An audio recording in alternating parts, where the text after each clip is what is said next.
Êxodo, capítulo 23. Justiça e honestidade. Não espalhe notícias falsas e não minta no tribunal para ajudar alguém. Não siga a maioria quando ela faz o que é errado e não dê testemunho falso para ajudar a maioria a torcer a justiça.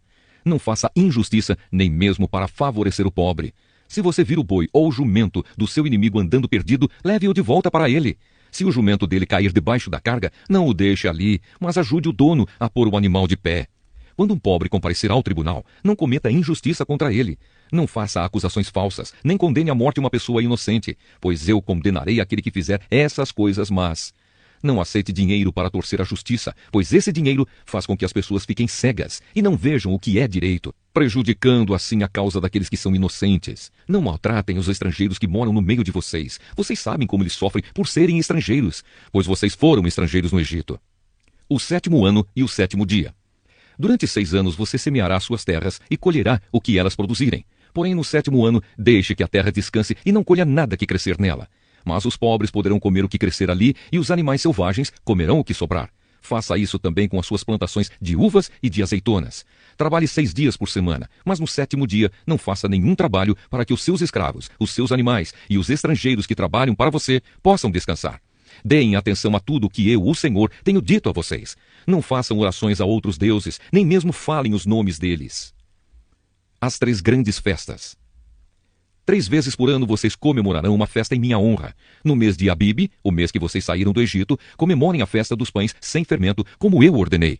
Durante os 7 dias da festa, não comam pão feito com fermento, que ninguém venha me adorar sem trazer uma oferta. Comemorem a festa da colheita logo que vocês começarem a colher o que plantaram. Comemorem a festa das barracas no outono, quando vocês colherem as uvas e as frutas dos pomares. 3 vezes por ano, nessas 3 festas, todos os homens devem vir adorar a mim, o Senhor Deus. Quando vocês oferecerem um animal em sacrifício a mim, não me tragam pão feito com fermento. A gordura dos animais mortos nos sacrifícios, durante as minhas festas, deverá ser queimada no mesmo dia. Todos os anos, tragam à casa do Senhor, seu Deus, os primeiros cereais que colherem. Não coziem um cabrito ou um carneirinho no leite da sua própria mãe. Promessas e avisos.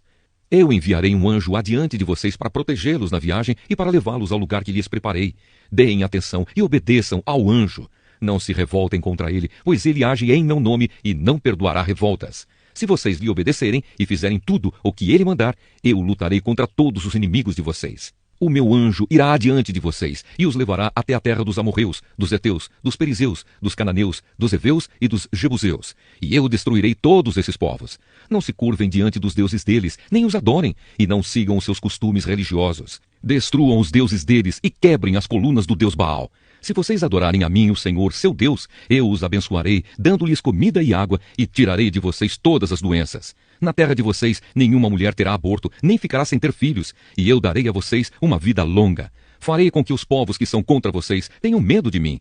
Farei com que haja confusão entre os povos contra quem vocês vão lutar, e farei com que os inimigos fujam de vocês. Farei com que os seus inimigos fiquem apavorados, e quando vocês forem avançando, eu expulsarei os heveus, os cananeus e os heteus. Não os expulsarei num ano só.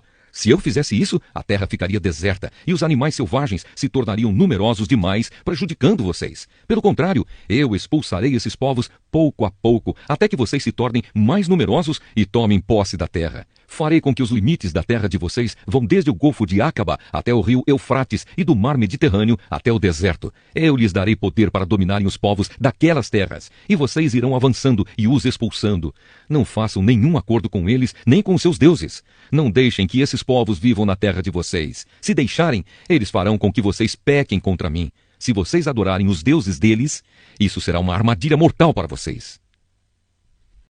O Evangelho de João, capítulo 2. Jesus vai a um casamento. 2 dias depois houve um casamento no povoado de Caná, na região da Galileia, e a mãe de Jesus estava ali. Jesus e os seus discípulos também tinham sido convidados para o casamento. Quando acabou o vinho, a mãe de Jesus lhe disse: "O vinho acabou." Jesus respondeu: "Não é preciso que a senhora diga o que eu devo fazer. Ainda não chegou a minha hora." Então ela disse aos empregados: "Façam o que ele mandar." Ali perto estavam 6 potes de pedra. Em cada um cabiam entre 80 e 120 litros de água. Os judeus usavam a água que guardavam nesses potes nas suas cerimônias de purificação. Jesus disse aos empregados: "Encham de água estes potes." E eles os encheram até a boca. Em seguida, Jesus mandou: "Agora tirem um pouco de água destes potes e levem ao dirigente da festa." E eles levaram. Então o dirigente da festa provou a água e a água tinha virado vinho. Ele não sabia de onde tinha vindo aquele vinho. Mas os empregados sabiam. Por isso, ele chamou o noivo e disse: todos costumam servir primeiro o vinho bom e depois que os convidados já beberam muito, servem o vinho comum. Mas você guardou até agora o melhor vinho. Jesus fez esse primeiro milagre em Caná da Galileia. Assim ele revelou a sua natureza divina e os seus discípulos creram nele. Depois disso, Jesus, a sua mãe, os seus irmãos e os seus discípulos foram para a cidade de Cafarnaum e ficaram alguns dias ali. Jesus vai ao templo. Alguns dias antes da Páscoa dos judeus, Jesus foi até a cidade de Jerusalém. No pátio do templo, encontrou pessoas vendendo bois, ovelhas e pombas, e viu também os que, sentados às suas mesas, trocavam dinheiro para o povo. Então ele fez um chicote de cordas e expulsou toda aquela gente dali, e também as ovelhas e os bois. Virou as mesas dos que trocavam dinheiro, e as moedas se espalharam pelo chão. E disse aos que vendiam pombas: tirem tudo isto daqui! Parem de fazer da casa do meu pai um mercado! Então os discípulos dele lembraram das palavras das Escrituras Sagradas que dizem: o meu amor pela tua casa, ó Deus, queima dentro de mim como fogo. Aí os líderes judeus perguntaram: que milagre você pode fazer para nos provar que tem autoridade para fazer isso? Jesus respondeu: derrubem este templo, e eu o construirei de novo em 3 dias. Eles disseram: a construção deste templo levou 46 anos, e você diz que vai construí-lo de novo em 3 dias? Porém, o templo do qual Jesus estava falando era o seu próprio corpo. Quando Jesus foi ressuscitado, os seus discípulos lembraram que ele tinha dito isso, e então creram nas Escrituras Sagradas e nas palavras dele. Jesus sabe o que as pessoas pensam. Quando Jesus estava em Jerusalém durante a festa da Páscoa, muitos creram nele porque viram os milagres que ele fazia. Mas Jesus não confiava neles, pois os conhecia muito bem. E ninguém precisava falar com ele sobre qualquer pessoa, pois ele sabia o que cada pessoa pensava. Jó, capítulo 41. Quem pode enfrentar o monstro Leviatã? E quanto ao monstro Leviatã, será que você pode pescá-lo com um anzol ou amarrar a sua língua com uma corda? Você é capaz de passar uma corda pelo nariz dele ou furar o seu queixo com um gancho? Será que ele vai pedir que você o solte ou implorar que tenha dó dele? Será que ele vai fazer um trato com você, prometendo trabalhar para você o resto da vida? Será que você vai brincar com ele como se fosse um passarinho? Você vai amarrá-lo a fim de servir como um brinquedo para suas empregadas? Será ele vendido por um grupo de pescadores? Será que para isso o cortarão em pedaços? Será que você pode enterrar lanças no seu couro ou fincar arpões de pesca na sua cabeça? Tente encostar a mão nele e será uma vez só, pois você nunca mais esquecerá a luta. Só de olhar para o monstro Leviatã, as pessoas perdem toda a coragem e desmaiam de medo. Se alguém o provoca, ele fica furioso. Quem se arriscaria a desafiá-lo? Quem pode enfrentá-lo sem sair ferido? Ninguém, no mundo inteiro. Agora vou falar das pernas do Leviatã, do seu tamanho e da sua força sem igual. Quem pode arrancar o couro que o cobre ou furar a sua dupla couraça? Quem é capaz de fazê-lo abrir a sua queixada rodeada de dentes terríveis? As suas costas são cobertas de fileiras de escamas ligadas umas com as outras e duras como pedras. Estão coladas tão bem umas nas outras que nem o ar passa entre elas. Estão ligadas entre si bem coladas, de modo que ninguém pode separá-las. Quando o Leviatã espirra, saem faíscas. Os seus olhos brilham como o sol ao amanhecer. A sua boca lança chamas, e dela saltam faíscas de fogo. O seu nariz solta fumaça, como a de galhos que queimam debaixo de uma panela. O seu sopro acende o fogo, e da sua boca saem chamas. A sua força está no pescoço, e a cara dele mete medo em todo mundo. No seu couro não existe ponto fraco. Ele é firme e duro como ferro. O seu coração cruel não tem medo. É duro como uma pedra de moinho. Quando ele se levanta, até os mais fortes ficam apavorados. O medo os impede de agir. Não há espada que consiga feri-lo, nem lança, nem flecha, nem arpão. Para ele, o ferro é como palha, e o bronze como pau podre. As flechas não o fazem fugir. Jogar pedras nele é como jogar capim. Bater nele com um porrete é o mesmo que bater com uma torcida de palha. Ele zomba dos homens que lhe atiram lanças. A sua barriga é coberta de cacos pontudos que reviram a lama como se fossem uma grade de ferro. Ele agita o mar e o faz ficar como água que ferve na panela, como óleo fervendo no caldeirão. Ele vai deixando na água um rastro luminoso, como se o mar tivesse uma cabeleira branca. Não há nada neste mundo que se compare com ele, pois foi feito para não ter medo. O Leviatã olha para tudo com desprezo, e entre todas as feras orgulhosas, ele é rei. Segunda carta aos Coríntios, capítulo 11. Paulo e os falsos apóstolos. Eu gostaria que vocês me suportassem mesmo quando sou um tanto louco.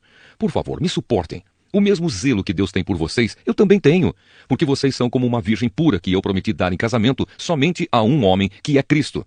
Pois assim como Eva foi enganada pelas mentiras da cobra, eu também tenho medo de que a mente de vocês seja corrompida e vocês abandonem a devoção sincera e pura a Cristo. Porque vocês suportam com alegria qualquer um que chega e anuncia um Jesus diferente daquilo que nós anunciamos, e aceitam um espírito e um evangelho completamente diferentes do Espírito de Deus e do evangelho que receberam de nós. Eu não acho que tenho menos valor do que esses tais superapóstolos. Talvez eu seja um principiante no falar, mas no conhecimento não sou. Sempre e em todas as situações temos dado provas disso a vocês. Quando anunciei a vocês a boa notícia de Deus, fiz isso completamente de graça. Eu me humilhei para engrandecer vocês. Será que houve algum mal nisso? Enquanto estive trabalhando entre vocês, fui pago por outras igrejas. Por assim dizer, eu estava roubando delas para ajudar vocês. E durante o tempo em que estive com vocês, quando precisava de alguma coisa, não incomodava ninguém, pois os irmãos que vieram da Macedônia me trouxeram tudo o que eu precisava. O que aconteceu no passado e acontecerá no futuro é isto: eu nunca exigirei que vocês me ajudem. Pela verdade de Cristo, a qual está em mim, eu garanto que ninguém, em nenhum lugar da Acaia, tirará de mim este orgulho de anunciar o Evangelho sem cobrar nada. Por que estou dizendo isso? Será que é porque não amo vocês? Deus sabe que os amo. O que estou fazendo agora, vou continuar a fazer a fim de evitar que aqueles tais apóstolos tenham motivo para se gabar e dizer que fazem um trabalho igual ao nosso. Aqueles homens são apóstolos falsos e não verdadeiros. Eles mentem a respeito dos seus trabalhos e se disfarçam, apresentando-se como verdadeiros apóstolos de Cristo. E isso não é de admirar, pois até Satanás pode se disfarçar e ficar parecendo um anjo de luz. Portanto, não é nada demais que os servidores dele se disfarcem, apresentando-se como pessoas que fazem o bem. Mas no fim, eles receberão exatamente o que as suas ações merecem. Os sofrimentos de Paulo como apóstolo. Repito, ninguém deve pensar que eu estou louco. Mas se vocês pensam isso, então me recebam como louco, para que assim eu tenha alguma pequena coisa de que me gabar. De fato, o que estou dizendo agora não é o que o Senhor me mandou dizer. Quanto a eu me gabar, estou realmente falando como louco. Já que existem tantas pessoas que se gabam por motivos apenas humanos, eu também vou me gabar de mim mesmo. Vocês são tão sábios e suportam de boa vontade os loucos. Toleram os que mandam em vocês e exploram vocês. Toleram os que os enganam, os que os tratam com desprezo e os que lhes dão bofetadas. Tenho até vergonha de confessar que nós fomos tímidos demais e não fomos capazes de fazer coisas como essas. Mas se os outros se atrevem a se gabar de alguma coisa, eu também vou me atrever, embora isso seja uma loucura. Eles são hebreus? Eu também sou. Eles são israelitas? Eu também sou. Eles são descendentes de Abraão? Eu também sou. Eles são servos de Cristo? Mas eu sou um servo melhor do que eles, embora ao dizer isso, eu esteja falando como se fosse louco, pois eu tenho trabalhado mais do que eles e tenho estado mais vezes na cadeia. Tenho sido chicoteado muito mais do que eles e muitas vezes estive em perigo de morte. Em 5 ocasiões, os judeus me deram 39 chicotadas. 3 vezes os romanos me bateram com porretes e uma vez fui apedrejado. 3 vezes o navio em que eu estava viajando afundou e numa dessas vezes passei 24 horas boiando no mar. Nas muitas viagens que fiz, tenho estado em perigos de inundações e de ladrões, em perigos causados pelos meus patrícios, os judeus, e também pelos não-judeus. Tenho estado no meio de perigos nas cidades, nos desertos e em alto mar, e também em perigos causados por falsos irmãos. Tenho tido trabalhos e canseiras. Muitas vezes tenho ficado sem dormir. Tenho passado fome e sede. Tem-me faltado casa, comida e roupas. Além dessas e de outras coisas, ainda pesa diariamente sobre mim a preocupação que tenho por todas as igrejas. Quando alguém está fraco, eu também me sinto fraco. E quando alguém cai em pecado, eu fico muito aflito. Se existe motivo para eu me gabar, então vou me gabar das coisas que mostram a minha fraqueza. O Deus e Pai do Senhor Jesus, o Deus que é bendito para sempre, sabe que não estou mentindo. Quando estive na cidade de Damasco, o governador nomeado pelo rei Aretas pôs guardas nos portões da cidade para me prenderem. Porém, os meus amigos fizeram com que eu descesse num grande cesto por uma abertura da muralha e assim escapei do governador.